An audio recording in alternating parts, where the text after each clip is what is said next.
Ready for another deep dive? Today we're tackling a fascinating character from Journey to the West. The scorpion demon. Yeah, her story is a wild ride. And luckily, we've got a great summary laid out for us to work with. So, what are we waiting for? Let's unravel the mystery of the scorpion demon. We're going to find out why she's such a tough opponent for Tripitaka and the Monkey King. Oh, yeah. And I'm especially curious about how a rooster plays a role in her defeat. Okay, so to really understand the scorpion demon, you have to start at the beginning. Before she was even a demon, she was originally a scorpion. Okay, wait. A scorpion turned demon? Yep. A lute-sized scorpion. Lute size? What does that even mean? Imagine a pipa. It's a type of Chinese lute. Picture a scorpion as big as that instrument. Okay, that's a pretty big scorpion. I'm not usually afraid of bugs, but... Yeah, it's a bit intimidating, right? But it gets to the heart of her story. She wasn't born a demon. She transformed into one. Over centuries, this scorpion cultivated herself in the human world. It took a lot of time and dedication. Cultivated herself, like meditation and stuff. Exactly. She was focused on a goal, and she achieved it. She became human. It wasn't just about changing her appearance. It was about transforming her very being. She was persistent and ambitious. So already, she's not your average run-of-the-mill demon. Right. She's got depth. She's got a history. And she makes quite an entrance in the story. Tripitaka and his disciples are about to leave the western Liang kingdom, right? Right. They manage to escape the queen's marriage proposal. Oh, yeah, that whole ordeal. They think they're safe. Yeah. Bam! A whirlwind.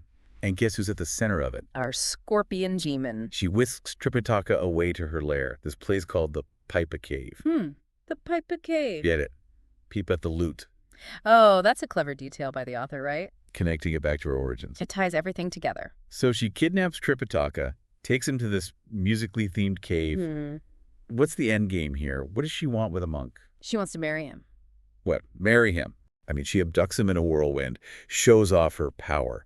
Then she offers him delicious food, tries to win him over with kindness. It's an interesting mix of force and persuasion. It makes her a much more layered character than just a straightforward villain. It makes you wonder what her true motivations are, right? Totally. Is she genuinely looking for love? Or is this a power play? Maybe marriage is her way of gaining status in a society dominated by men. Good question. But before we can dive into her psyche too much, the Monkey King shows up. Never one to miss a good fight. Oh, that's right. And that's when we see the scorpion demon's fighting skills.